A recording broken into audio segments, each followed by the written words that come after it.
네, 최경영의 정치본색 시작하겠습니다. 오늘 함께할 세 분 소개해드립니다. 노영희 민주당 검찰 독재 대책위 대변인, 김성환 시사평론가, 김연아 시사평론가 나오셨습니다. 안녕하세요. 네, 네, 안녕하세요. 예, 검찰 독재 대책위 대변인. 변호사님이 직책이 이게 새로 생긴 거는 아니고 그 전부터 좀 맡고 계셨던 건가요? 검찰 독재 대책위는 네. 만들어진 지가 한 달 정도 됐고요. 한 달밖에 안 됐군요. 네, 그래서 네. 제가 그동안에 대변인 역할을 잘 안 해가지고 네. 별로 이렇게 내세우지 않고 있다가 네. 이제부터 좀 본격적으로 움직여야 되겠다 음. 해서 제가 말씀드렸습니다. 언제 이재명 재판과 관련해서도 정치봉색에서 한번 본격적으로 한번 좀 쭉 다뤄주세요. 한번 네. 다뤄봐야 될 필요가 있을 것 같습니다. 오늘은 명태균 씨 아직도 명태균의 날들이 계속 이어지고 있는데 명태균의 날들. 이분이 얼마나 뭘 많이 가지고 있기는 있는 걸까요? 그렇겠죠? 저는 많이 가지고는 있을 것 같은데 네. 그 입에서 뭔가 의미 있는 것을 끄집어내는 것은 그렇게 쉬운 작업은 아닌 것 같더라고요. 제가 사실은 이틀 전에 그분하고 여기서 스피스에서 그랬었다며요. 방송하면서 네. 직접 이제 전화 통화를 해서 물어봤는데 A를 물어보면 A 대답을 안 하고 딴 얘기를 그렇죠. 하고 맨날 이렇게 빙글빙글 돌리면서 사람을 네. 갖고 노는 느낌이 좀 들었어요. 근데 그분 나름대로는 이제 이런 확고부동한 뭔가가 있는 것 같긴 한데 그 사람이 그걸 들은 모든 사람들이 얘기는 저분은 저렇게 해가지고 사람들에게 영향력을 미치고 그 말에 다 현혹이 될 수 있겠구나. 참 말을 이렇게 설득력 있게, 그러니까 나름대로 설득력 있게 하는구나. 이제 이런 얘기들을 하긴 하시더라고요. 예. 저는 그거보다도 지금 이제 대한민국을 사랑하는 또 대한민국의 한 국민으로서 본인이 살아온 길이 올바르다고 생각하신다면 예. 이 상황에서 진실을 밝혀주는 것이 저는 가장 중요하다고 보고 이 국민이나 다른 사람들이 의문을 갖지 않도록 그리고 남자답게 솔직하게 정정당당하게 질문에 대한 대답을 해주시는 게 가장 좋다고 보거든요. 예. 그래서 그런 걸 좀 기대했는데 좀 기대는 못 미쳤어요. 그래서 다시 한번 이 스픽스에서 이렇게 일문일답으로 한번 진행하면서 얘기를 한번 해보는 시간을 가졌으면 어떨까 이런 생각도 좀 해봤고요. 사람들이 가지고 있는 공천 개입에 관련된 질문은 결국은 2024년에 단수는 나도 좋지라고 김건희 씨가 이야기를 했다면 그게 어느 정도의 그러니까 그 전에 뭔가가 서로 오고 갔으니까 이제 그런 이야기가 나왔을 것이다. 그러면은 그런 말을 할 위치에 있는 자가 아닌데 그런 이야기를 했으니까 공천에 뭔가 개입하고 있었던 거 아니냐. 그거 하나 하고 그 말 자체로도. 그리고 2022년에는 이 명태균 씨나 이준석 씨가 주장하는 공천에 개입했을지도 개입해서 결과가 나온 게 없지 않느냐라는 주장에 대한 반박이 2022년의 결과잖아요. 재보궐선거에서 공천을 줬던 것 아니냐. 김건희 씨 때문에. 근데 거기에 대한 질문들을 제대로 안 하고 있다는 거죠. 막 계속 빠져나가면서. 그 MBC인가 어제 예. 그 나온 얘기에는 강혜경 씨라고 김영선 전 의원의 회계 책임자였던 사람이 인터뷰를 했잖아요. 예. 그 명태균 씨가 자기가 얘기를 해가지고 김건희 씨한테 얘기를 해가지고 김영선을 2022년 보궐선거에 꽂아줬다. 그런 내용이 그대로 나와요. 그렇죠. 그리고 또 며칠 전에 있었던 그 방송에서 명태균 씨가 발언한 내용 중에 내가 협박했다. 협박범처럼 어쩌고 저쩌고 이런 얘기. 네. 그다음에 그것 때문에 의창 이런 쪽에 현실적으로 지금 그 공천 관련된 발표를 못 하고 있다. 이런 내용을 본인이 이제 육성으로 나온 녹음 테이프가 있어서 그걸 제가 물어봤어요. 당신이 정말로 협박을 했다는 그 협박이 뭐냐. 그다음에 실제 협박은 대통령 부부에게 했을 것이고 맥락상. 그다음에 그 공천과 관련된 발표는 국민의힘에서 해야 되는 건데 그러면 대통령 부부에게 협박했는데 왜 공천관리위원회에서 발표를 못하고 있느냐. 둘 간에 뭔가가 연결이 돼 있으니까 못하는 거 아니냐. 그 질문을 제가 했거든요. 그랬더니 그 질문에 대한 답은 안 하고 뺑글뺑글 돌리면서 뭐라고 얘기했냐면 밖에 나가가지고 아버지가 다른 사람하고 시비가 붙어서 싸워서 맞았다고 치더라도 본인의 집에 와서 와이프에게는 나 맞았어 안 그러고 야 내가 때리고 왔어 이렇게 말하는 게 인지상정 아니냐. 내가 말한 건 그 정도 수준이다. 이런 얘기만 하는 거예요. 계속. 그러니까 직접적으로 물어봐도 딴 얘기를 하시고 그러네. 본인이 육성 녹음이 있는 것에 대해서도 딴 얘기를 하시고 자꾸 이제 말을 흐트러뜨리고 물타기를 하시니까 그렇죠. 저는 그거는 좀 정정당당한 태도는 아니라고 생각을 해요. 예. 그리고 다른 수많은 텔레그램과 뭐 문자나 이런 것들이 계속 나오거든요. 그런 것들을 보면은 본인이 이제 스탠스를 취해야 될 것 같아요. 본인이 그렇지. 이 정권에 내가 이 정권하고 이렇게 척지면 안 되고 정권에 특히 김건희 여사를 보호하기 위해서 그냥 오로지 내가 그냥 헛방 쳤다, 내가 뻥친 거기 때문에 신경 쓰지 말아라 이렇게 말할 게 아니라 예. 현실적으로 정말로 농단 비슷한 그런 일이 있었다고 한다면 또 당신의 영향력 때문에 대통령 부부가 그렇게 한 게 있다면 정확히 밝혀서 대한민국을 발전시킬 수 있도록 해줘야 되는 거 아니냐. 그렇지. 이제 그걸 질문을 하는데 그분이 뭐 성격도 좋으시고 사람들도 잘 다루시는 것 같긴 한데 너무 이 사안을 조금 가볍게 생각하시는 건 아닌가. 그리고 너무 국민들을 우습게. 조금 좀 무시하고 내지는 가볍게 보는 거 아닌가 이 생각이 좀 들었어요. 명 씨를 통해서 뭔가 얘기를 들으셔야 되기 때문에 굉장히 오늘 온순하게 얘기하신 것 같다 이런 생각이 드는데요. 왜냐하면 오후에 오후에 실제 통화에서 뭔가 할 수도 있기 때문에. 그러니까요. 네. 오늘 굉장히 부드러워지셨어요. 네, 되게 부드럽게 말하고 평상시하고 있어요. 네. 다른 모습을 보여주셨는데요. 김성환 평론가는 어떻게 보세요? 아니 이건 그 한 사람의 허언이라고 뭐 얘기하기가 어려운 상황이잖아요. 그렇죠. 이미 네. 앞뒤 정황이 딱딱 들어맞고 있는 상황이고요. 또 이준석 대표의 얘기로도 그동안의 관계를 맺어왔다는 사실이 확인이 되고 있는 거잖아요. 근데 저는 대통령실 반응이 오히려 흥미로워요. 처음에는 뭐 허장성세가 있는 사람인 것처럼 사실 무근인 것처럼 얘기하다가 이제는 그런 말 안 하잖아요. 김 여사가 텔레그램 메시지까지 그 공개해 있으면 공개해 이렇게 얘기를 했었잖아요. 그 전에 뉴스토마토가 보도했을 때는 그거 없으니까 이거 다 거짓말이지 막 이런 식으로 얘기했는데 텔레그램이 JTBC를 통해서 명시손에 공개가 돼버렸어요. 그리고 나니까 원론적으로 답변한 것뿐이다. 김 여사가. 예. 명 씨와 만난 것이 문제는 아니지 않느냐. 이렇게 톤다운이 확 되어버렸어요. 이 얘기는 뭐냐면 윤 대통령하고 김건희 여사하고 소통했다는 사실을 부인하기 어렵다는 거예요. 그러면 지금 명 씨가 소통했다고 얘기하면서 주변 사람들한테 얘기했을 때 그 주변 사람들이라고 하는 게 다 김영선 의원하고 관련이 돼 있는 뭐 전직 보좌관이나 회계 책임자나 다 이런 사람들이에요. 네. 그럼 김영선 의원한테 이 사람이 세비 따박따박 받아내고 이러는 과정에서 했던 얘기를 옆에서 다 들었던 사람 아닙니까? 그렇죠. 그럼 대통령하고 통화했다고 하는 그 통화 녹취 내용 들려주고 김건희 여사가 뭐 대통령을 오빠라고 지칭했다고 하는 것도 들려줬다는 얘기도 나오고 예. 그리고 의원실 와가지고 막 보좌관들 잘라버리라고 큰 소리 치는 사람이고 그렇죠. 의원 세비 반씩 따박따박 가져가면서 마치 국회의원처럼 행세를 했던 사람이에요. 예. 그 주변에서는 얘기 나왔던 걸 다 어떻게 부인하겠습니까? 말이 안 되는 거고요. 특히 2021년 7월에 이준석 대표하고 당시 윤석열 후보하고 그러니까 윤석열 후보가 6월 말에 대선 출마 선언을 하잖아요. 예. 그 직후에 만나는 자리에 명 씨가 껴 있었다고 얘기를 하잖아요. 그렇죠. 그 이준석 대표도 확인해 준 거란 말이에요. 예. 그럼 그 전에 두 사람하고 관계가 있었다는 얘기가 되는 거잖아요. 근데 아마 기억을 더듬어 보시면 아시겠지만 윤 대통령이 국민의힘 후보로 나올 건 뻔한데 국민의힘 의원들 지금 정진석 비서실장부터 시작해가지고 와르르 가가지고 윤봉길 기념관에 가서 막 엄청난 사람인 것처럼 가서 도열해가지고 대선 후보로 맞이했는데 국민의힘에 입당을 하는 과정에서 이준석 대표랑 바로 파열음이 났단 말이에요. 그랬죠. 이준석 대표 안 만났어요. 예. 근데 이준석 대표랑 처음 만난 게 7월이었어요. 그때 명 씨가 중간에 껴 있었다는 거 아니에요. 일종의 이 메신저라고 그냥 이준석 대표는 얘기하던데 두 사람 관계를 다 아는 정도의 인물이었다는 거예요.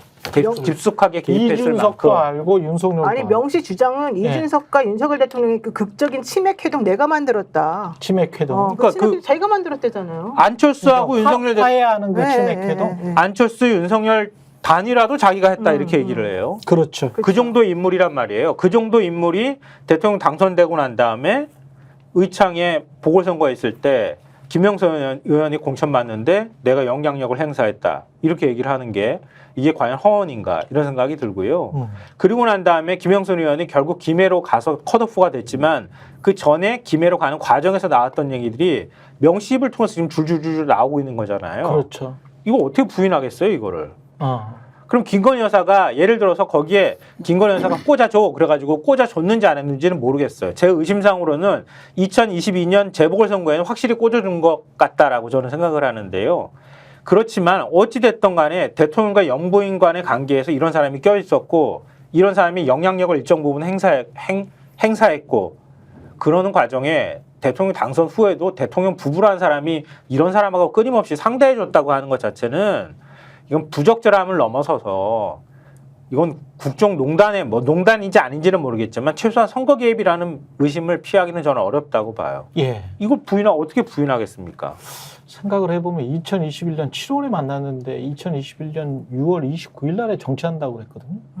2021년 3월 말에 검찰총장 임기가 만료가 된단 말이야. 그렇죠. 그러면서 자연스럽게 나오고 4, 5, 6월 3개월 정도 여론으로 쭉 이렇게 올라오다가 올렸죠. 사실은 여론이 언론이 그렇게 쭉 올라오고 극적으로 6.29 딱 그날 잡아서 하고 그리고 7월 달에 만났단 말이야. 그러면 명태균은 아주 초기에부터 그러니까 아마도 정치하기 이전부터 윤석열을 알았을 가능성이 굉장히 높다라고 보입니다.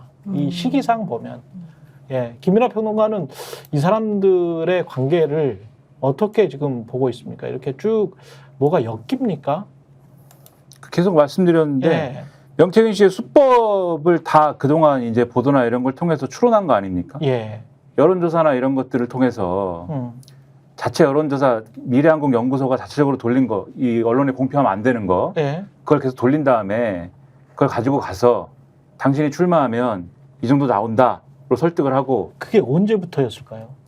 그게 예, 이준석 의원이 대표가 되기 이전부터 그러한 일들을 해오다가 김영선 의원 통해서 이준석 대표가 전당대회 출마할 때 알게 됐다는 거고 이준석 대표가 얘기한 거죠, 이 의원이. 예, 이준석 의원이 그렇게 얘기를 했죠.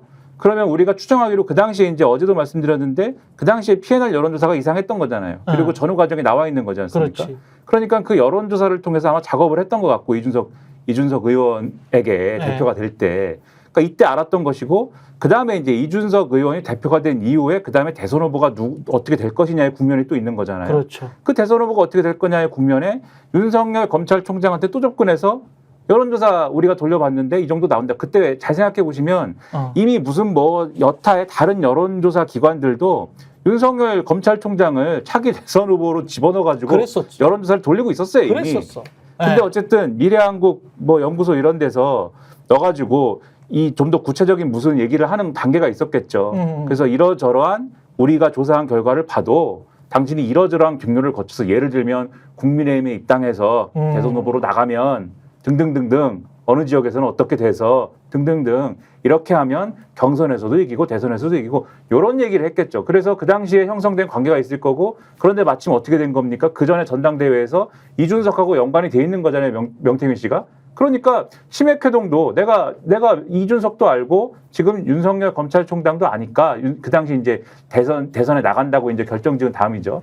아니까 서로 그러면 한번 만나보시오. 뭐 이런 것도 하고 이렇게 관계가 계속 형성돼 가는 것이고 그것을 윤석열 대통령이 자체적으로 혼자 판단하고 혼자 결정한 게 아니라 김건희 여사가 같이 논의하고 같이 결정했다. 이렇게 와야 되는 것이죠. 이런 경로로 된 것이고 그리고 이런 관계가 있기 때문에 김영선 전 의원을 2022년 지방선거랑 같이 치러진 보궐선거에 공천해 달라라고 하는 명태균 씨 요구를 수용한 것이 아니냐 권력이 우리 이렇게 보는 거고 그 다음에 모종의 이유로 이 관계가 깨지는데 창원 의창에 다른 사람을 집어넣고 싶어서인지 그래서인지 아니면 다른 이제 뭐 검찰 수사 때문인지 모르지만 그 시기가 되니까 명태균 씨가 막 이제 다른 쪽으로 움직이기 시작하는 거잖아요. 어제 MBC 보도를 봐도 뭐라고 얘기를 하냐면은 그 당시에 이제 이것도 이제 같은 소스인데 이 보도에 나오는 MBC 보도에 나오는 강 씨가 얘기하는 건데 그 당시에 명태균 씨가 그랬다는 거 아닙니까? 이 김영선 전 의원 때문에 내가 뭐가 됐냐 지금 김건희 여사한테 내가 가서 쉽게 얘기하면 협박을 했다 내가 막 그런 얘기 또 하는 거지 않습니까? 그렇죠. 공천 안 주면 내가 다 까발리겠다 이런 얘기도 하고 근데 내가 이렇게 살아야 되냐 이런 하소연하고 그랬다는 거 아닙니까? 그러니까 이게 지금까지 나온 정황만 잘 봐도 다 하나의 이 구슬이 서말이어도 하나로 껴야 보배지 않습니까? 예. 보배로 껴 맞춰지고 마지막으로 김건희 여사와 소통했다는 텔레그램 내용 있지 않습니까? 김건희 여사 이렇게 얘기하잖아요. 단수면 나도 좋지. 근데 김건희 여사와 명태균 씨와 김영선 씨가 서로 간에 아무런 관계가 없으면 단수 공천을 김영선 의원이 받았을 때 김건희 여사가 좋을 게 뭐가 있냐고요. 그렇죠. 뭐가 좋아서 단수면 나도 좋지라고 얘기를 합니까? 이건 2024년 2월이죠. 그렇죠. 예. 그리고 구체적인 작전 지시를 하지 않습니까? 그러니까 단수 공천을 받으면 나도 좋은데 그다음에 생략된 말이 있는 거죠. 뭐 때문에 하여튼 못 받는 상황이니까 그러니까 이 약체 후보들을 가서 설득을 해봐. 그러니까 김영선 전 의원이 그 당시에 갑자기 지역구를 옮기면서 거기에 당원 조직도 없고 경선에서 불리한 조건이었던 거잖아요. 그래서 불리한 조건이고 하니까 약체 후보들을 설득해서 그들의 지지를 확보하는 방식으로 경선에서 이길 수 있는 토대를 쌓아봐. 이런 얘기지 않습니까, 이게. 그러니까 같은 편이니까 이런 얘기를 하는 거죠. 그렇지. 그리고 명철 씨가 어제 MBC 보도에서 그 얘기를 또 해요. 2달 전에만 옮겼어도 되는 거 아니냐, 김영선 전 의원이. 내가 그러니까 시키는 대로만 했어도. 그러니까 2달 전에만 옮겼어도 제가 네. 느끼기에는 뭐 김건희 여사와의 무슨 뭐 이런 조율의 문제도 있겠지만 경선 준비나 이런 것도 다 제대로 됐을 거 아니냐 이 얘기거든요. 이게 그렇지. 다. 그러니까 퍼즐이 찾아 맞춰지는 걸 볼 때는 이게 김건희 여사가 뭔가 조율하는 공천에 무슨 내용이 있지 않으면 얘기가 이렇게 안 나온다 이렇게 생각이 되는 거죠. 김윤아 평론가 얘기한 거에 대해서 제 나름대로의 내피셜은 뭐냐면 이게 이제 어제 MBC 보도에 일부가 나오는 거예요. 예. 김영선 전 의원하고 언니 동생 하는 사이였다는 거 아니에요? 예. 아크로비스타도 가가지고 같이 술 마시고 대통령 부부하고. 언니 동생이 김영선과 김건희가 언니 동생. 그렇죠. 언니 동생 하는 예. 관계였다고. 그러니까 그리고 애초에 김영선 전 의원은 서울대 법대 윤석열 대통령하고 동기고 예. 가까운 사이였다고 얘기하고요. 그러니까 그런 가까운 사이였기 때문에 나도 거기 가면 단수 받으면 좋지 이렇게 얘기했을 가능성이 있고 2달 전만 해도 괜찮았을 거야라고 인식하고 있는 건 뭐냐면 2달 전이라고 하면 지금 2월에 통화한 거란 말이에요. 이런 예. 것들이 다. 12월. 예. 이 12월이 되는 거죠. 예. 한동훈 비대위원장 들어오기 전이거나 고무렵이라는 거예요. 예. 그러니까 그때 이미 치고 들어가서 김해로 난 갈래 이렇게 하러 가버렸으면은 한동훈이 거기다 손쓰기가 어려운 상황이 됐을 텐데 공천 과정에서 가장 큰 건립돌이 대통령실에서 바라볼 때는 한동훈이었단 말이에요. 그러네. 그러니까 그렇게 악의가 맞는다고 제가 볼 때는 그렇게 명태균 보여요. 씨는 명석했네요. 그러니까 머리 좋게 이게 지금 판이 이렇게 돌아가면 들어오기 전에 먼저 김해로 가서 치고 들어가면 입장에서는 국민의힘 입장에서는 험지기 때문에 그렇죠. 예, 사선한 의원이 내가 먼저 봉사하겠다, 당을 위해서 헌신하겠다라고 하면 그게 이제 영웅이 되는 것이고 영웅이 먼저 돼야지 다른 사람들이 뭐 하고 난 다음에는 영웅 못 되는 거지. 그러니까 그거를 내가 보니 그 상황은 이렇게 돌아가고 있으니까 근데 그렇게 돌아가고 있는 상황도 사실은 대통령실이나 권력의 핵심부로부터 들었을 거란 말이지. 그리고 계속 그 소통을 하지 않으면 그게 불가능한 것들이잖아요. 사실은. 그리고 컷오프가 이미 예. 그러니까 하위 10% 당무감사에서 예. 10% 나올 가능성이 높다는 걸 알고 있었던 거잖아요. 벌써 그러니까. 넉 달 전에 알았다는 거 아니에요. 본인 당무감사가 들어간 상황이기 때문에 당사자도 모른다며 그거 컷오프 되는 거는. 안 통보 안 하잖아요. 민주당도 미리 모른다고 얘기를 하잖아요. 그러니까. 근데 이미 그 전에 알았다는 얘기는 김영선 전 의원이 의창에서 나와가지고는 안 될 거야라고 하는 게 뭔가가 있었거나 최소한 그런 얘기들이 있었을 가능성이 높다는 거예요. 예. 그것 때문에 나름대로 뭐 꾼이라고 하는 사람이 볼 때는 골랐겠지. 계속 유지하려면. 왜냐하면 김영선이라는 사람은 자기가 이미 갖고 있는 사람이잖아요. 간택을 해서 씹어줬어. 그래서 저는 그것도 의심스러운데 왜냐하면 예. 이 정도면은 이 정도 힘이 있다고 자기가 생각하면 국회의원 출마하려고 덤볐을 거예요. 본인이 직접? 네. 예. 근데 왜 출마 안 했을까? 이 정과가 사람은 있어요. 심각한 결격자가 예. 있으니까 못하는 거예요. 예, 정과가 있더라고요. 그러니까 김영선이라는 사람을 통해 가지고 내가 사실 국회의원 행세를 하고 다니는 게 낫겠다라고 생각했을 거라는 거예요. 돈도 받아가고. 그러니까 이런 게 다 악의가 하나하나씩 사실 그림을 그리자면 이렇게 맞는다는 거예요. 근데 정말 이 상황에서 제일 본질은 뭔지 아세요? 너무 한심한 작태들인데 예. 예컨대 김영선 씨를 2022년도 보궐에 대통령 부부가 꽂아줬다고 칩시다. 그렇게 해서 거기서 됐다고 칩시다. 창원에서. 그리고 났는데 합의 10%에 들어갈 정도로 그렇게 안 좋아요. 그러니까. 평가가. 그러니까. 그러면 본인이 꽂은 사람으로서 음. 창피해야죠. 대통령 그렇지. 부부라면 네. 정상적인 사람이라면 네. 내가 저런 사람을 꽂았어. 내가 남편하고 서울대 법대 같은 동기라고 해가지고 언니 동생 하면서 술 마시고 그래서 친분이 있다고 해서 내가 처음에 잘할 줄 알고 사선이나 됐으니까 예. 잘할 줄 알고 보궐에 넣어줘서 잘 됐다. 그러면 네가 열심히 했어야지. 이런 식으로 내 얼굴에 정말로 이렇게 무슨 칠하도록 이렇게 일을 못 해가지고 하위 10% 만들어? 이거 너무 부끄러운 일이라면서 화를 내야죠. 예. 이게 정상적이고 실질적으로 이 정권에 대해 어느 정도라도 책임감을 좀 가진 사람이라면 김영선도 그리고 너무 뻔뻔해요. 본인이 자기가 의원을 왜 하는 거예요? 우리나라 그 지역을 잘 발전시키고 대한민국의 이 입법과 관련된 여러 가지 것들을 잘 하려고 하는 거잖아요. 그냥 괜히 뭐 1,000만 원 받으려고 지금 잘하는 게 아니잖아요. 의원을 꼭 하고 싶은 게 아니잖아요. 의원을 하려고 의원을 하는 그 거죠. 뻔뻔스러운 사람이 자기가 일을 열심히 하거나 능력이 되는 사람이면 내가 말을 안 해요. 예. 근데 능력이 안 되는 사람이 동아줄 하나 잡고서는 야, 나 너랑 같이 술 먹는 사이니까 나 여기 꽂아줘. 말이 됩니까? 그래놓고 억지로 그 자리에 꿰차고 들어갔어요. 그럼 거기서 일을 잘해야지 자기가. 예. 나 같으면 잘하겠어요. 무슨 짓을 해서라도. 근데 능력도 안 돼. 오로지 자기가 하는 거는 수돗물 그 수족관에 있는 물 퍼마시면서 심기 경호하면서 예. 사람들한테 아부하는 것밖에 못하고. 충성심 보이는 부끄러운 거? 줄 알아야지 법조인이 예. 돼가지고. 그 사람 법조인이잖아요. 예. 서울대법대 어떻게 들어갔어요? 예. 하고 싶은 일이 정확히 뭐예요? 당신이 국회의원이 돼가지고 무엇을 하려고 그 자리에 그렇게 목을 메고 있어요. 국회의원이 되는 거라니까. 자, 아니 그러니까 그러면은 그 정신 나간 그 사람은 예. 내가 그렇게 여기에 이제 공명심 가지고 하고 싶어서 했다고 칩시다. 그 사람을 속아가지고 그 자리에 꽂아준 사람들은 부끄러워해야죠. 자기 자신이 잘못 선택한 사람을 꽂아뒀던 것에 대해서. 예. 그리고 그 지역에 있는 사람들에게 미안해야죠. 근데 그걸 두고 앉아가지고 명태균이라는 책사와 함께 야, 넌 3개월 전에 거기 들어간다고 했으면 되는데 그러면 새로 들어간다고 했던 그 동네 사람들은 무슨 죄예요? 이런 사람을 왜 받아야 돼요? 그렇지. 예? 말이 되는 게 이게 지금 본질이 뭔지를 사람들이 헷갈리고 있는 거예요. 그렇지. 정말 아무도 본질을 안 건드려 내가 어이가 없어가지고 이 상황이 흘러가는 모습을 계속 지금 들여다보고 있어요. 지금 예. 한 달, 2달 지금 내내 똑같은 소리 나오는데 여기서 아무도 책임을 안 져. 이런 그지 같은 사람을 거기다 꽂아놓은 것에 대해서 미안해하지를 않아.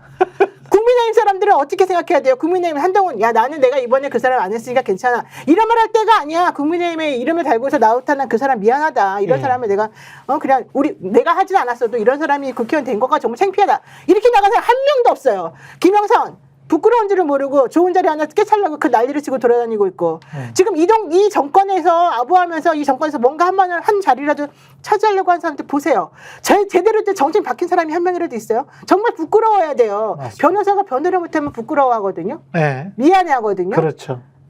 국회의원이 의정활동 못하면 미안해하고 부끄러워하고 그만둬야죠. 자기가 뭘 했다고 오선하면서 그동안 한 일이 뭐예요 도대체가.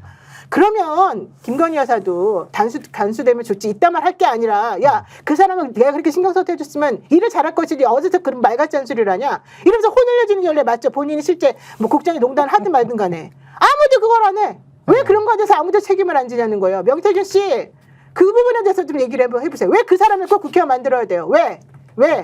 그 사람이 국회의원 돼서 당신한테 월급 반씩 나눠주니까 그게 좋아서 그래요? 아니잖아. 우리는 대한민국을 사랑하는 사람들이잖아. 왜 이 사람이 여기다 국회의원을 꼭 만들어줘야 되는지 얘기를 해보세요. 설득력 있게. 본인이 영향력이 있다는 게 중요한 게 아니라 창피해야 돼요. 창피해. 부끄럽게 생각하고. 하여튼 명태균 씨는 자기가 대통령하고 뭐 통화한 거라든가 김건희 여사랑 통화했던 거 다 갖고 있을 가능성이 굉장히 높잖아요. 그렇죠. 그거 다 들려줬다고 얘기하니까. 다 가지고 있겠죠. 텔레그램 다 갖고 예. 있는데. 들려줬다니까. 그러니까. 들려줬다니까 녹음한 걸 들려줬겠지. 그 어디다가 라이브로 들려줬을라나? 어디다 꽁꽁 지금 이제 숨겨놨을 거 아닙니까? 그러니까 나를 건드리면 다 네. 죽는 거야. 그렇죠. 이렇게 얘기한다고 얘기하잖아요. 아, 다 터져 뿌라. 뭐 이런 이야기가 다 터뜨려 뿌라. 뭐. 예, 그래서 못하는구나. 예, 뭐 잘 못하겠네. 보도를 보면 네. 그러니까 어제 MBC에서 2달 전에만 갔어도 되는 거 아니냐 이 얘기할 때 그 2달 전이 이게 네. 2월 달에 한 얘기잖아요. 예. 그 2달 전이 그러면 이제 12월 달을 12월 말이나 뭐 이 정도 그럴 아니에요? 것 같아. 3개월이라더니 그럴 것 같아. 또2 달이 이제 네. 3개월이라. 그때가 이제 검찰이 수사를 할 때거든요. 그러니까 검찰이 수사한다고 나올 때거든요. 선관위가 선관위가 고발할 때. 고발할 때. 그렇지. 근데 이제 다른 보도 뉴스토마토 등의 보도를 보면은 어제도 말씀드렸는데 그 시기에 명태균 씨가 다른 이 휴대전화를 마련했다는 거잖아요. 그 시기에. 그렇죠. 그래서 자기가 원래 갖고 있는 데이터나 이런 것들을 백업을 했다는 거 아닙니까? 2023년 12월쯤에. 그렇죠. 그 시기에 딱. 아. 그러니까 그때 뭐가 생긴 거예요. 그러니까 그때 뭐 거듭 말씀드리는데 명태균 씨 입장에서는 뭔가 여기서 아마 이 총선을 기점으로 해서 이 권력에서 나를 어쨌든 그 김영선 전 의원 건으로 해가지고 나를 아마도 배제할 것이다. 그럴 가능성이 있다. 그렇기 때문에 나는 보험을 들어놔야 된다. 이 판단을 했을 것이고 그래서 지금 계속 뭐 이 얘기도 했다고 그러고 김건희 여사한테 가서 항의를 했고 내가 뭐 지금 말씀하신 것처럼 터쳐 뿌릴 것이다 이런 얘기도 하고 네. 그러니까 무슨 책을 쓴다는 주장도 했다고 그러고 그렇죠. 이런 말씀을 한 이유가 다 있는 거죠. 그걸 뒤집어서 얘기하면은 즉 명태균 씨 입장에서 지금 제일 두려워하는 거는 그리고 주변에 계속 다른 정치인들과의 어떤 연관 이런 것들을 누군가 자기와의 연관성을 부정하면은 아닌데라고 하면서 사진을 꺼내지 않습니까? 이런 것들이 다 주변에 자기들이 관계를 맺었던 정치인들이 자기를 모른 척하는 것이 가장 부담되는 상황인 거예요. 그리고 그 끝에는 이 권력이 윤석열 대통령이나 김건희 여사가 자기를 모른 척하는 게 가장 부담되는 상황인 겁니다. 왜냐하면 그게 끊어지면, 그게 마지막으로 딱 끊어지면은 그게 이제는 검찰 수사든지 뭐든지 간에 이제는 장사 접어야 되는 것밖에 안 남는 거지 않습니까? 그러네. 그래서 지금 이 행보가 사실 김건희 여사를 보호하고 뭐 이런 목적도 있지만 자기 방어. 자기가 그렇지. 살기 위해서의 목적도 있는 거죠. 그러니까 아까 제가 말씀드렸던 것처럼 김영선 전 의원은 그냥 화신인 거예요. 명태균이라는 사람의. 예. 그냥 대리인일 뿐이에요. 얼굴마담이었던 거예요. 예. 그럼 김영선이 날아가면 자기도 날아간다고 인식할 수 있는 거예요. 그런 상황에서 이제 성관이 고발 들어오고 그 고발 들어오고 난 다음에 어떻게 해서든 김영선을 그 김해 쪽이든 아니면 공천을 받게 해주려고 굉장히 부단히 노력을 했는데 결국은 안 되고 그 사이에 김건희 여사한테 전화를 해가지고 전화나 연락을 해서 내가 막 협박을 했다는 식의 얘기를 지금 자기 스스로 했다고 주변에서 얘기를 하고 있잖아요. 예. 그러니까 거기에 어떻게든 매달리는데 김영선은 말을 안 듣고 뭐 이런 상황에서 놓여 있었던 거 아닌가 싶고요. 어제 MBC가 보도한 걸 보면 그 김영선 전 의원 회계 책임자 강모 씨하고 한 전화 통화 녹취가 공개됐잖아요. 그렇죠. 그 녹취가 녹취를 했다고 하는 그 시점이 작년 12월 3일이에요. 그렇더만요. 그러니까 작년 네. 12월이 지금 김민하 평론가 얘기했던 것처럼 굉장히 중요한 시기였던 거예요. 일종의 총선을 준비하는 과정이 있었던 데다가 준비하는데 선관위가 그냥 난데없이 고발하지는 않는단 말이에요. 이미 조사를 하고 난 다음에 고발 조치를 할 거 아니에요. 기초 조사를 할 때 이미 다 알았을 가능성이 굉장히 높은 거지. 의원실에서는 명태균 씨는 선관위가 나를 이렇게 치고 들어오거나 고발할 가능성이 매우 높다는 사실을 이미 그 전에 인지하고 있었을 거예요. 그러니까 어떻게 해서든 김영선 전 의원을 국회의원을 다시 만들었어야 할 필요가 있었던 거지. 굉장히 다급한 상황이었던 거예요.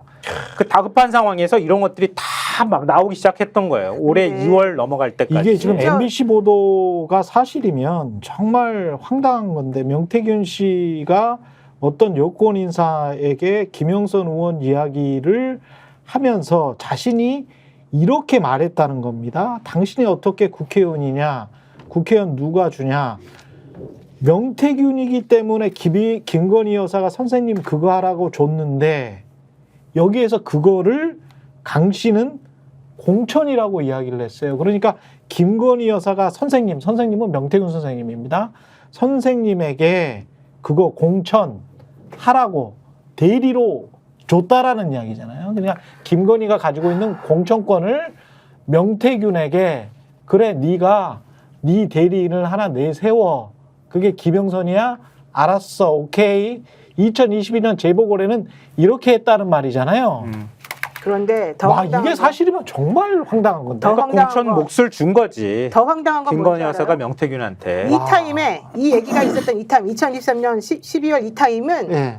명태균 씨가 정치자금법 위반으로 수사를 받던 중이에요. 그러니까. 그 수사받는 와중에 이딴 말을 하고 돌아다니면서 내가 너 옛날에 이렇게 해서 만들어줬어. 내가 아니면 아무것도 안 될 텐데 내 말 왜 안 들어. 이런 얘기를 수시하고 다녔다는 거잖아요. 지금 수사를 받고 있는데 정치자금법 위반으로 수사를 받고 있는데 예. 이게 말이 되는 거예요? 이 사람이 얼마나 그런 수사 같은 거에 아무 신경 안 쓰고 자기가 다 해결해 나갈 수 있다고 생각하고 나한테 아무런 타격 안 준다고 생각했으면 이런 말을 어떻게 하겠어요. 이 사람이 이런 말을 한다는 것 자체가 나는 무조건 이 상황에서 빠져나갈 수 있고 나에겐 아무런 타격을 안 줄 수 있어. 내가 하는 건 다 진리야. 그렇지. 내가 제일 힘이 세. 이게 누구랑 똑같아요? 이거 누구랑 똑같아요? 사기꾼들인데. 우리 다. 남편, 우리 위에 계신 남편과 그 부인의 행동하고 똑같잖아요. 아니 근데 이게 제가 갑자기 그 영화 한 장면이 떠오르는데 마스터라는 영화 혹시 보셨어요? 한 1000만 이상은 봤을 텐데 왜 이병헌하고 정우성 나오는 영화 있습니다. 네. 거기에서 이제 다단계 폰지 게임을 하는 전반적인 마스터가 이제 이병헌이고요. 이병헌이 이제 정관계 인사들 쫙 이렇게 해가지고 이야기를 하잖아요. 그러면서 이제 보험 들게 하거든요. 돈으로 이렇게 쭉 합니다. 그러다가 이제 나중에 되면은 그 강동원이 나왔구나. 이병헌하고 강동원이 나왔지. 그 강동원이 이렇게 쫓아가는데 이병헌이 마지막에 태국인가 어디에서 전화를 하는데 이제 전화를 안 받죠. 자기가 보험 들어오는 사람들이 전화를 안 받고 결국은 이병헌이 잡히게 되는 거죠. 근데 보험을 지금 모른 척 하는 거잖아. 지금 대통령실도 이 명태균 사건에 관해서 모른 척 해버리는 건데 보면 어떻게 될 수 있지? 아까 김연아 평론가 이야기를 할 때 내가 곰곰이 그 생각을 했어. 이 상황이라면 명태균은 이미 다 끈이 떨어진 거 아닌가? 모른 척 하는데 그 마스터의 이병헌 같은 지금 상황 아닌가? 어떻게 자기가 저는 빠져나왔지? 아까 얘기 나왔잖아요. 네. 그동안에 대통령하고 관계 맺었던 거 그 증거들 자기가 다 쥐고 있다고 얘기를 하잖아요. 그러니까 다 터뜨려버리고 다 자기 터뜨려버리고 방어밖에 안 되지. 터뜨리지 않으면서 자기 방어밖에 안 되지. 자기가 계속 뭘 해먹는 상황은 지금 이제 못해요. 끝난 거잖아. 그래서 지금 현재 아니, 경제적으로 너무 힘들대요. 끝난 그러니까 거잖아. 그러니까 김영선을 통해서 계속 숙주 역할을 했던 거잖아요. 네. 굳이 얘기하자면 네. 세비 받아가면서 영향력 행사하면서 국회의원 자리에 앉아서 내가 국회의원인 것처럼 위세 부리고 그래서 그렇게 해서 김영선을 어떻게든 살리려고 했는데 김영선이 말을 안 듣고 아까 제가 말씀드렸던 것처럼 어떻게 해서든 판을 보면 새로운 어떤 판을 짜가지고 어떻게 해서든 국회의원 배지를 다시 한번 달아주려고 했는데 그게 뜻대로 잘 안 됐던 거잖아요. 그 실패 과정을 우리가 지금 다 보고 있는 거다. 그럼요. 제가 그렇게 말씀드린 거고요. 근데 아까 말씀드렸던 것처럼 명태균은 이렇게 할 수 있었던 이유가 있었던 거예요. 검찰이 수사 지금까지 안 했잖아 제대로. 그렇지. 네. 넘어가도 네. 저거 수사 안 할 거라는 거 알았을 거라고 전 봐요. 앞으로도 뭐 제대로 수사 안 하겠죠. 휴대폰이나 뭐 이런 것들 압수수색도 그 휴대폰 뒤늦게 압수수색한 것도 저는 그렇게 봐요. 그게 공폰인지 아닌지 뭔가 들었는지 아닌지 확인하려고. 깡통폰이었다는 아니, 거는 확인해야 이미 되는 보도가 됐어요. 깡통폰이었다는 거는 이미 보도가 됐습니다. 그러니까 어떻게 해서든 가가지고 털어줘야지 되는 상황이에요. 네. 명태균이 입을 틀어막기 위해서든 아니면 명태균이 갖고 있는 게 무엇이든 간에 면죄부를 주려고 그치, 갖고 왔어야 되는 거지. 장난치는 새 휴대폰으로 깡통폰이었다는 거는 이미 드러난 상황이고요. 그걸 근데 뭐 선거법 공소시효 뭐 며칠 남지도 않았는데 가가지고 뭐 뒤진다고 하는 것도 얼마나 네. 호들갑스러워요. 명태균 거지. 입장에서는 자기 방어는 할 수 있겠다. 최소한. 아니 자기는 지금 자기 방어만 하고 있는 예. 거예요. 맞아요. 예. 그 찔끔찔끔 흘리면서 줄 때 주고 아닐 때 싹 숨고 이걸 반복하고 있는 거예요. 밀당하고 있다고 지금 그러네. 대통령실하고. 그러니까 대통령실에서도 이 김대남 같은 경우에는 네. 김대남 전 행정관 문제는 굉장히 세게 반응하잖아요. 그렇지. 근데 이거 같은 경우는 찔끔거리잖아 지금. 그렇지.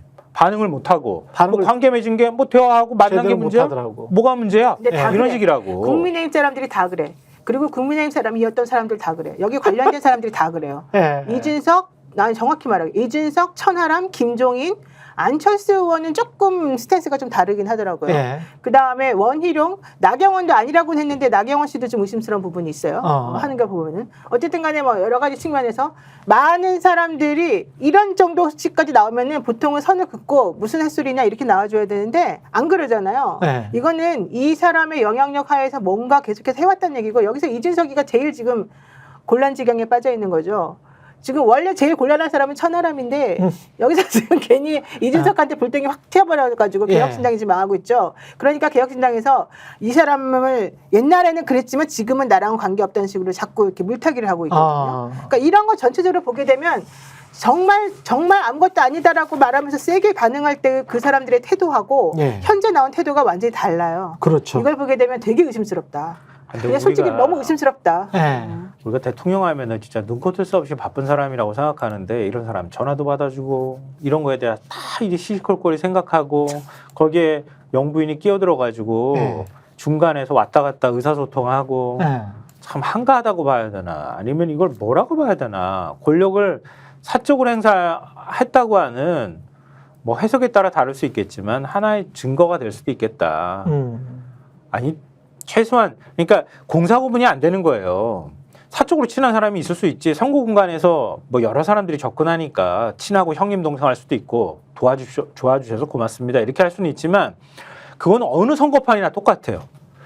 엄청나게 많은 사람들이 와서 도와주고 거기에 엄청나게 많은 브로커 같은 질 안 좋은 사람들 끼어들고 그러는데 당선되고 나면 이렇게 끊는단 말이에요. 그걸 못 끊으면 그럼 그냥 똑같은 사람이 되는 거거든요.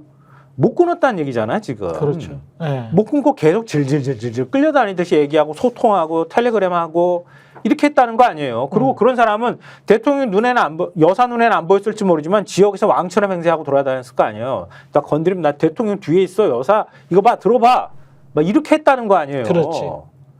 이게 정치에 훈련이 안 돼서 이러는 건지 애초에 그런 사람인지 모르겠지만 대통령이 자기가 검사 시절부터 쓰던 휴대전화 가지고 막 뭐 이것저것 지시하고 차상무 사건 같은 경우에 이런 거랑 별반 다르지 않다는 거예요. 이게 일관성이 있어요. 내가 보니까 마음대로 권력을 행사하는 거야. 결정적인 뭔가를 들고 있는 사람은 그 명태균 씨일 것 같은데 명태균 씨 말고 강 씨라는 사람이 뭔가를 들고 있을까요? 명태균 씨는 없는 것으로 계속 지금 페이스북에서 이야기를 하고 있습니다.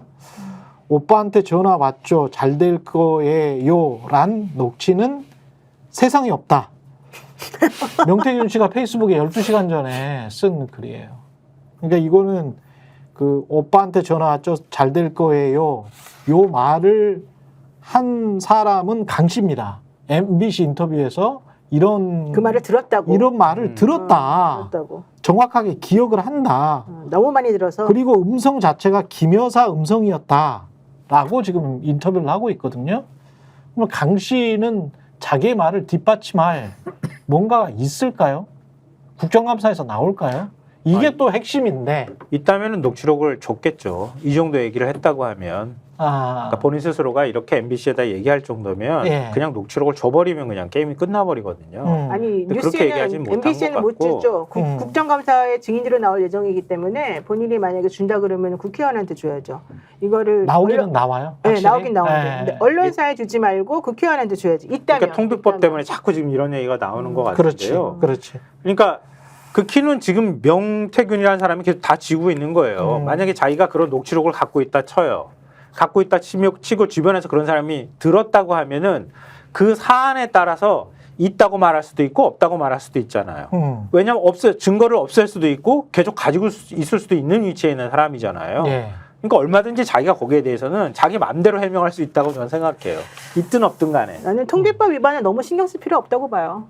실질적으로 뭐 나하고 둘이서 동의한 대화 녹음이 아니라고 하면 통비법 위반 될 수 있겠죠. 예. 근데 그거는 이제 수사기관이 그런 식으로 그런 증거들을 가지고서 유죄의 증거를 삼고자 할 때 쓰면 안 된다는 게 그 위법수집 증거 예. 배제 법칙인데 그렇다 하더라도 진실은 알잖아요. 그쵸. 통비법에 뭐 저촉이 되거나 말거나 어쨌든 그런 데를 나눈 사실이 있고 실제 그 내용대로 흘러간 여러 가지 객관적인 주변 상황이 있다 그러면 그거는 사실인 거잖아요. 그렇죠. 그게 실체적 진실이잖아요. 네. 그 실체적 진실을 밝히기 위해서 어쩔 수 없이 그런 거를 공개할 수밖에 없다? 그럼 그거는 괜찮다는 게 또 판례 태도예요. 예. 그러니까 그거 자체는 나는 그렇게 신경 쓸 필요 없고 아. 통비법 위반 걸려도 상관없다고 봐요. 그까짓거 지금 걸리는 게 중요한 게 아니에요. 이거는 대한민국의 국정이 어떻게 농단되고 있는지를 사람들에게 알리기 위한 중요한 단서가 되기 때문에 그렇죠. 통비법 위반 그런 거 신경 쓰지 말고 있는 자료가 있으면 다 내는 게 맞아. 예. 다만 명태균 씨는 자기가 살기 위해서 거기서 어떤 조작을 할 가능성이 있고 장난칠 가능성이 있으니까 그 사람 말을 다 믿을 수는 없다. 그런 그러면 상황인 것 여기서 같습니다. 강 씨라고 하는 사람이 그 말을 해가지고 본인에게 무슨 이득이 있겠냐? 없어요. 강 씨가 취할 이득은 거의 없어요. 그렇죠. 자기가 그냥 전과자 되는 위험을 감수하고 하는 것밖에 없거든요. 그렇죠. 그럼 누구 말을 더 믿겠냐는 거예요. 네. 강 씨의 말을 더 믿겠냐? 명 씨의 말을 더 믿겠냐? 네. 김건희 말을 믿겠냐? 윤석열 대통령의 부인을 믿겠냐? 그래서 믿을 수 있는 사람의 말은 강 씨밖에 없는 거거든요. 그러니까 국민들이 다 알고 있어요. 그러니까 너무 그런 거에 지엽적이고 짤데기 없는 거에 신경 쓰지 말고 본말 전도시키지 말고 이 사건의 핵심이 뭔지를 바라보고 거기에만 초점 맞춰주면 좋겠어요. 나는. 잠시 광고 보고 30초 후에 다시 돌아오겠습니다. 아니 왜 아직도 3년간 같은 통신사 인터넷 계속 쓰고 계세요? 인터넷 가입 시 48만원 무슨 경종시 추가 혜택이 주어집니다. 인터넷 비교원 통해 인터넷 가입하고 지인에게 홍보해주세요. 지금 네이버에 인터넷 비교원 검색 후 3초만에 감동하고 비교해보세요. 인터넷 비교원. 네, 인터넷 가입 혜택 비교하느라 시간 낭비하고 계시는 분들에게 3년마다 가입만 해도 현금 사은품 주는 인터넷 비교원 소개합니다. 인터넷과 휴대폰 그리고 가전제품 렌탈까지 비교원을 통해 가입할 때 최대 48만 원, 알뜰폰 또는 휴대폰을 통신사만 변경해도 최대 30만 원, 정수기 렌탈 최대 30만 원입니다. 총 최대 108만 원의 현금 혜택 받으실 수 있습니다. 현금 사은품 혜택 원치 않는다. 삼성 55인치 TV로 선택 가능하고요. 인터넷 신규 가입 후 소개한 친구가 가입할 경우 신세계 상품권 4만 원을 무제한으로 드리는 이벤트도 진행 중입니다. 그리고 가입할 때 스픽스 유튜브 보고 왔다. 고함량 비타민 B가 들어있는 웰세이브의 비타민 B 제품을 드리는 이벤트도 함께 따로 진행하고 있습니다. 지금 바로 1670-2571 네이버에서 인터넷 비교원을 검색한 후 문의해 주시기 바랍니다. 이거 도이치모터스 주가 조작 의혹은 불기소를 한다라는 보도가 중앙일보면은 꽤 신빙성이 이것도 뭐 검찰에서 올렸겠지. 네, 기사 좀 서술어가 이거 좀- 파악됐다 이렇게 표현했어요. 화가 나네. 다음 주 중에 예. 도이치모터스 사건에 대해서 김건희 여사에 대한 처분을 결정할 예정이다 이렇게 얘기하는데 기소하지 않는 쪽에 무게를 두고 있는 것으로 파악됐다 이렇게 얘기를 하고 있어요. JTBC에서는 계속 단독 보도를 하고 있고 그 JTBC와 같은 사주인 중앙일보에서는 불기소할 거야 이렇게 네, 지금 이야기를 뭐 하고 기사- 있어요. 어제도 말씀을 드렸는데 이게 이제 오늘은 중앙일보 썼지만 어제는 조선일보가 이제 이르면 다음 주에 불기소한다 이렇게 썼고 예. 동아일보의 경우에는 이번 달 안에 할 것이다 이렇게 썼고 저 정도에 다 맞췄네. 그렇죠. 그리고 또 다른 신문들 기사 읽다 보면은 국정감사 시작 전에 할 것이다 뭐 이렇게 쓴 데도 있고 국정감사 시작 전에. 그렇죠. 법사위에 그 그러니까- 상임위하고 회의하고 이렇게 일정을 맞춘다는 얘기가 그렇죠. 있더라고요. 그래서 이런저런 형태로 지금 검찰에서는 불기소하는 쪽으로 우리는 생각하고 있다라는 거를 계속 흘리고 있는 거죠. 상황이에요. 네, 일부러 간보려고 흘리는 거죠. 그 근데 제가 정말 여기서 정말 정확하게 짚어야 될 지점은 이거예요. 명품백 사건 불기소한다 그러면서 검찰에서 장황하게 설명했잖아요. 예. 하면서 가장 핵심적으로 강조하고 싶었던 말은 딱 그 한마디예요. 직업인의 양심? 법률가로서의 양심. 내가 진짜 그 얘기 들으면서 어이가 없어가지고 아유, 미친 법률가로서의 사람들이죠. 그런 말을 네. 하면 얼마나 나쁘끄러운지를 모르는 사람들인가 그랬어요. 네. 그래서 내가 법률가의 양심 운운하면서 마치 자기네들이 하는 것이 정의이고 이게 아니, 법에 맞는 찔린 것처럼 거지. 바로 그거거든요. 속으로 찔린 거야. 그랬는데 이번에 그래서 내가 저런 말을 하는 걸 보니 도이치모터스 주가 조작은 또 어떤 식으로 말하려나 이제 그걸 기다리고 있었는데 진짜 아니나 다를까 도이치모터스 주가 조작에 대해서도 역시 불기소하는 쪽으로 가닥을 잡겠다. 심우정의 힘이다. 심우정이 그런 식으로 결국은 할 수밖에 없게끔 상황을 만들고 있다. 이렇게 생각이 들었는데 그래. 이번에도 도이치모터스 주가 조작 관련해서 이렇게 많은 JTBC나 여기저기서 단독이 터져 나오고 우리가 보기에 그런 사람을 주범이라고 안 그러면 도대체 누구를 주범이라고 부르는 거예요. 그런 상황, 그런 생각까지 지금 다 모두에게 들고 있는 이 상황에서 이걸 불기소한다고요? 무슨 명분으로? 무슨 명분으로? 이런 보통은 이런 식으로 언론사에서 단독이 계속 터져 나오고 형사 판결문에 그 증거들이 쭈르륵 나와가지고 그걸 설명하는 과정이 있었으면 지난번에 콜검 부끄럽게 핸드폰 건네주면서 쫓아가가지고 부끄럽게 조사한 거 한 번 했었다 하더라도 다시 불러야 돼요. 피의자를. 다시 불러가지고 당연하죠. 야, 내가 너를 조사하고 난 다음에 이런 기사가 쭉 나왔고 네. 그다음에 도이치모터스 주가 조작 관련된 판결에서 이런 증거들이 쫙 다 인정이 됐네. 지금 피의자 신분도 아니야. 김건희는. 아니 그러니까 쭉 다 됐네. 그러면 예. 너 지난번에 나한테 해명한 거 안 맞네. 내지는 우리 지난번에 뭘 덜 물어봤는데 그 위에 나온 것들이 이런 게 있네. 이거 맞춰봐야 되니까 다시 와서 얘기하자. 이게 원래 정상이죠. 어떤 검사나 어떤 수사기관이 막 산적해는 여러 가지 의심스러운 부분들이 이만큼 있는데 나 옛날에 한번 수사했으니까 이제 안 불러도 돼. 얘 그냥 무혐의 할 거야. 어떤 검사가 그러고 어떤 수사기관이 그래요. 그걸 어떻게 법률가 양심이라고 뻔뻔하게 말을 해요. 정말 이거 부끄러운 일이에요. 보통 이런 정도라면 일단 4년 내내 안 부른 것도 황당하지만 그렇죠. 그래도 어쩔 수 없이 불렀다고 칩시다. 이원석이 있는 동안에. 너무너무 부끄럽게 쫓아가가지고 핸드폰까지 반납해가면서 했어요. 자, 무슨 내용인지 우리는 알지도 못해요. 하지만 그 이후에 터져나온 게 얼마나 많아요. 그 이후에. 그러면 그걸 가지고서 우리가 조사한 것 중에 이번에 나온 기사하고 안 맞는 부분이 있어. 내지는 우리가 그동안 가지고 있던 증거자료하고 얘가 안 맞는 대답을 한 게 있어. 이러면 어떻게 해야 돼요? 다시 불러가지고 이거 맞는지 안 맞는지 확인해가지고 기소할지 말지 다시 결정해야죠. 그때 그럼 신용이라도 해야죠. 한 번이라도 부르고 두 번이라도 부르고 세 번도 불러봤는데 결국 아무것도 아니더라. 기사는 기사더라. 이런 거라도 나올 수 있는 명분을 만들어줘야지. 근데 그런 것도 하나도 없이 불기소 가닥?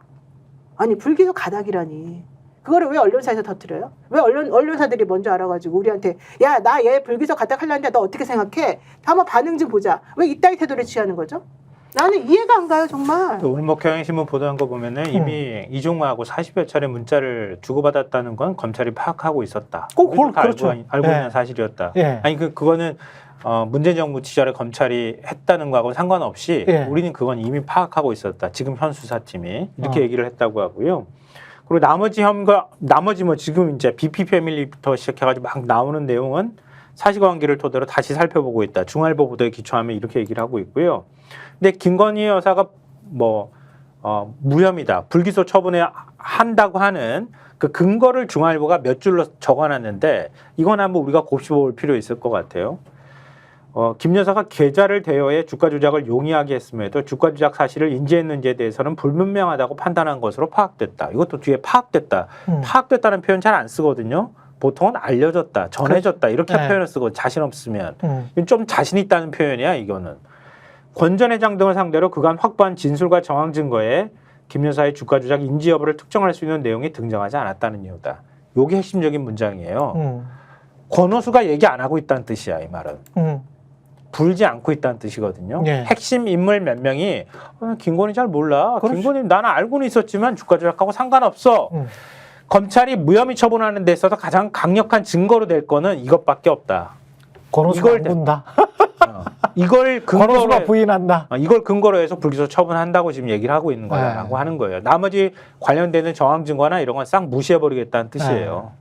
참 욕이 나올 것 같습니다. 국민들 마음속에서는 욕 나올 것 같아요. 근데 왜 이렇게 착해요? 네. 왜 이렇게 우리 앵커님은 검사 착해. XXX들 오늘은 변호사님이 도착한데 제가 볼 때. 네. 나 지금 열받아가지고 얘기하고 있는데 뭘 더 착해? 열 받을 수밖에 없지. 근데 아니 너무 진행을 침착하게 저도 열 잘하고 받아요. 있어서. 저도 열 받는데, 근데 이게 이제 이런 그 시기가 아까 지금 슬쩍 지나갔는데 법사위 시작전이라는 그 단어가 왜 갑자기 10월 달에 이 말이 나오지라는 게 JTBC의 보도가 막 이렇게 용소숨처럼 툭 나오는데 국민들이 더 많이 알고 보편적으로 알아서 확신이 들기 전에 그냥 덮어버리고 대통령실에서 아예 가이드라인을 줘버리는 게 낫겠다. 그리고 어차피 욕은 먹을 거니까 그냥 이렇게 가련다. 우리 옛날에 하던 대로 그냥 계속 이렇게 우리는 하는 수밖에 없어. 그렇게 하면서 앞으로 남은 2년 반 이렇게 우리는 개길 거야. 우리는 개길 거야. 그리고 너희들은 속을 거야. 그리고 너희들 중에 25% 정도는 또 우리한테 투표할 거잖아. 너희들은 개 돼지잖아. 그러니까 뭐 그렇게 해도 우리는 별 상관이 없어. 우리는 그럭저럭 뭐 아무 일도 없이 그냥 살 수 있어. 장기하처럼. 뭐 이런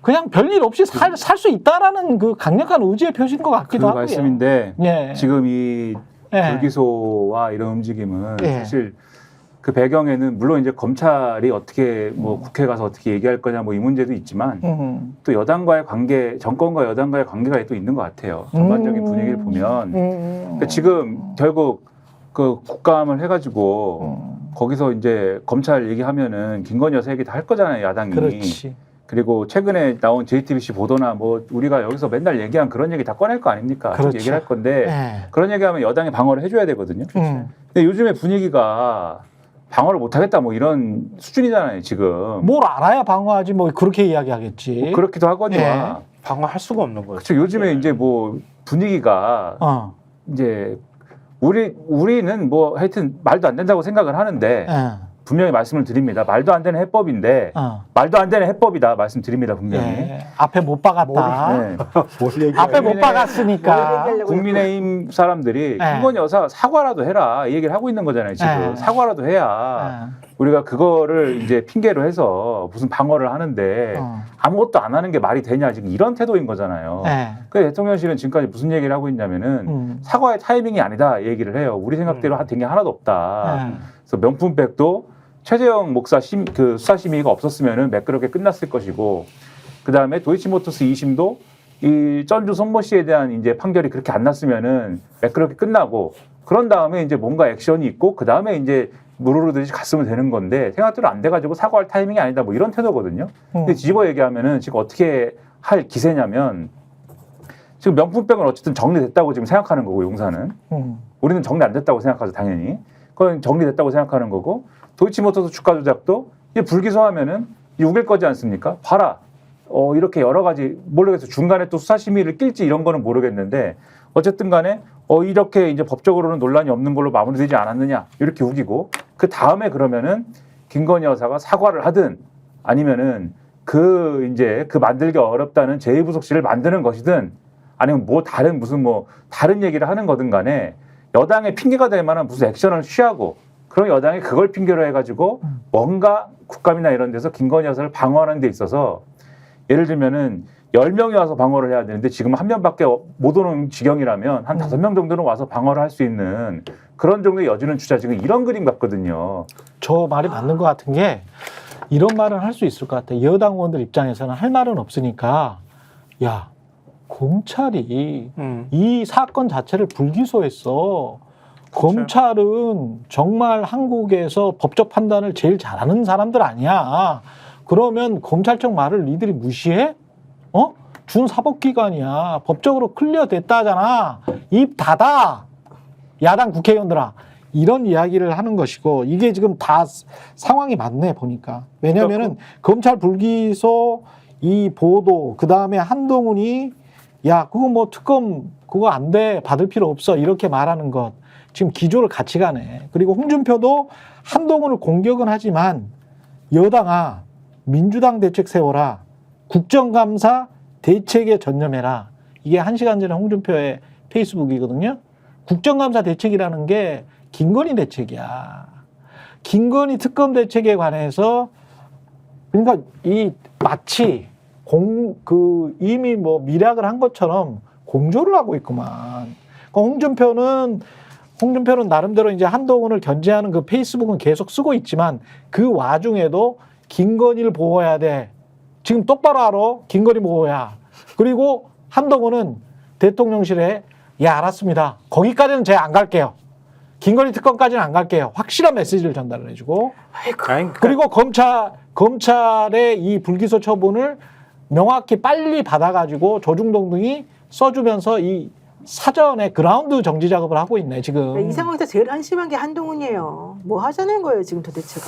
그러니까 거꾸로 말하면 한동훈 입장에서는 도이치 사건 결과가 발표될 거라는 걸 알고 있을 수도 있지. 그렇지. 그러니까 지금 도이치 다 알고 있는 거야 이 인간들이. 도이치 왜 사건이 모르겠어요. 어차피 당연히 불기소로 알겠지. 알고 있는 거야. 결론이 나올 수밖에 없다는 걸 아니까 한동훈이 만약에 생각한다고 하면 지금 세게 밀어붙일 필요가 없는 거죠.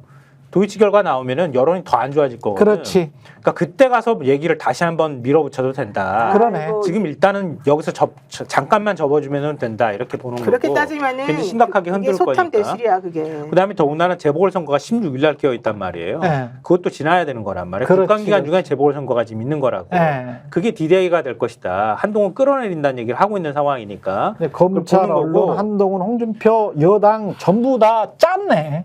그 짰어. 대통령실에서는 그걸 파악하고 있다고만 봐요. 거기서 다 시나리오 그랬을 거 아니에요. 그러니까 지금은 사과에 대해서 검토는 하지만 타이밍은 아니다라고 얘기하는 거는 조만간 도이치 결과가 나올 거니까. 김건희에 대해서는 참 머리가 좋다. 아니 진짜 김건희 방어는. 그거 보고 김건희 한꺼번에 뚫뚫마리로 딱 해가지고 사과하면 그걸로 다 퉁쳤다 이렇게 하면서 법적인 문제 이제 그거는 법의 영역으로 두고 그렇지. 우린 그냥 가겠다 이렇게 하고 끌고 갈 그런 가능성이 속셈이야 이제 지금 보니까. 이 시나리오를 두 개를 항상 만들어가지고 이렇게 순서도처럼 만들어 놓잖아요. A 시나리오, B 시나리오. A 시나리오 예를 들면 사과하고 뭐 어쩌고 했을 때 B 시나리오 안 했을 때 어떻게 가는 거. 사과 좀 제발 하지 마. 사과 같은 거 하지 마. 사과 사과 필요 없어. 싫어. 나는 사과 받고 싶지도 않고. 사과 많이 먹었어.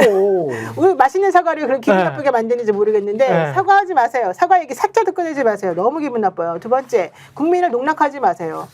국민이 바보도 아니고 자기네들이 뭐 사과에 사자만 나오면 우리도 전부 다 오케이 하고 그래 니네가 사과했으니까 우리가 넘어갈게 이럴 줄 알아요? 그렇지 않아요. 한덕수 총리도 보세요. 지난번에 뭐 대통령이 어느 정도 사과했으니까 명품백 문제 그냥 넘어가야 된다 이런 식으로 말하잖아요. 대통령 언제 사과했어? 사과도 안 그때 했어. 박절하지 못해서 미안하다고 그 말 한 걸 사과라고 치는 거예요. 아이, 그 사람은 황당무계한 사람들이지. 제발 그런 거 좀 하지 마. 우리 국민을 그렇게 바보로 보지 말아달라 이런 얘기인 것이고 예. 세 번째 한동훈 그렇게 하지 마요.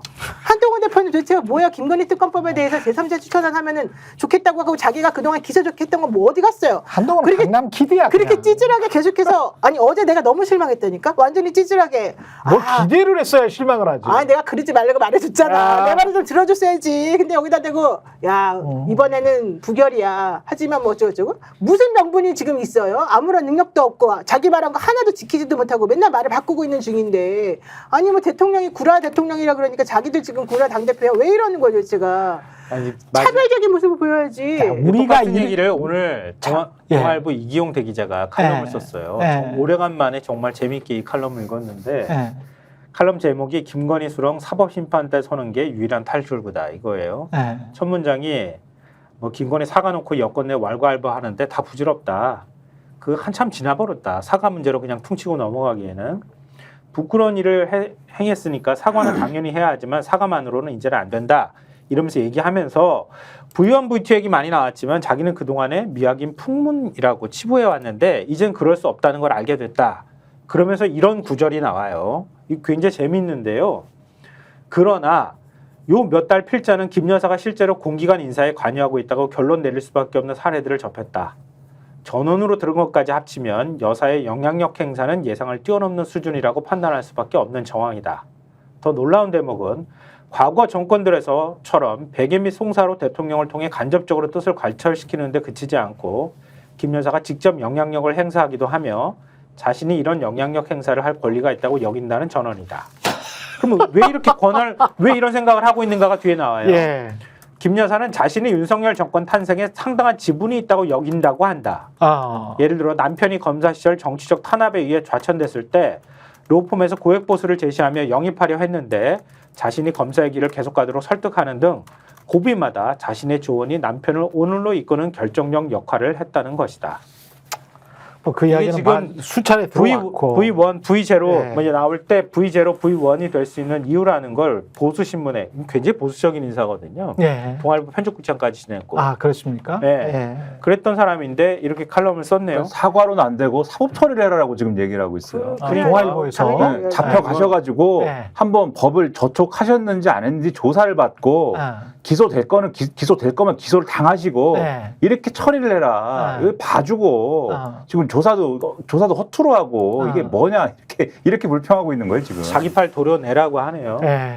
대 기자는. 끝내야 되는데 우리가 막 이렇게 이야기를 하잖아요. 근데 지난해 청와대 관저들에서 김건희 여사는 니나노 중요 무형 문화재 장인들의 공연을 부산 엑스포 공연 유치한다고 그 녹화를 하잖아요. 녹화를 하는데 VIP들만 따로 가서 봤나 봐. 근데 원래 대통령하고 김건희 여사하고 같이 가서 보기로 했었는데 그게 안 돼서 김건희 여사만 혼자 가서 봤고 그걸 KTV가 이거 녹화하면서 뭐 한 8,600만 원 썼는데 KTV는 김건희 여사 뭐 초청해가지고 한 게 아니고 순수하게 본인들은 부산 엑스포 유치를 위해서 한 거다. 예?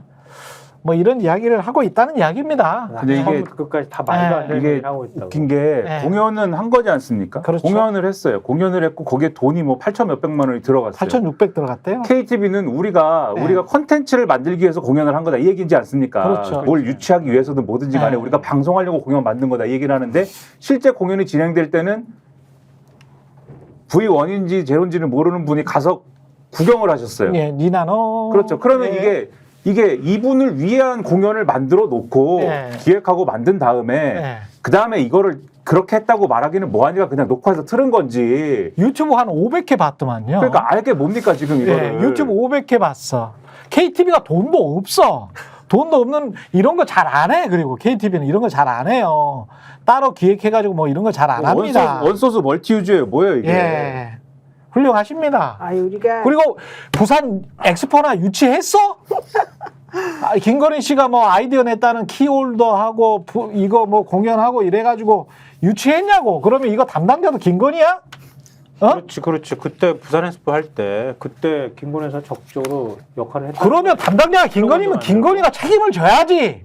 뭘 맨날 무슨 개인만 했다 그러고 농단을 한다 그러고 그 뒤에서 주물럭주물럭 하는 것 같은데 뭐 책임도 안 져. 그게 공적인 거야?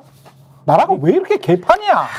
그럴 것 같으면 왜 대통령실에서 하지? 좀 바깥에서 국민들도 좀 참여할 수 있게 하면 좋지 않나? 김건희가 문제가 아니고 진짜 문제는 윤석열이에요. 아니 대통령이면 말이지 어떤 본인의 부인이건 어떤 사람이건 간에 야 하지 마. 무슨 짓이야 이게? 한두 번이야? 조용해. 처지가 안 된다잖아요. 처지가. 그리고 집에 들어가서 가만히 있어. 이렇게 이야기를 해야지. 이게 대통령이야 이게. 뭐 하는 거야 지금? 아이고. 에휴, 바보처럼 말이지. 참.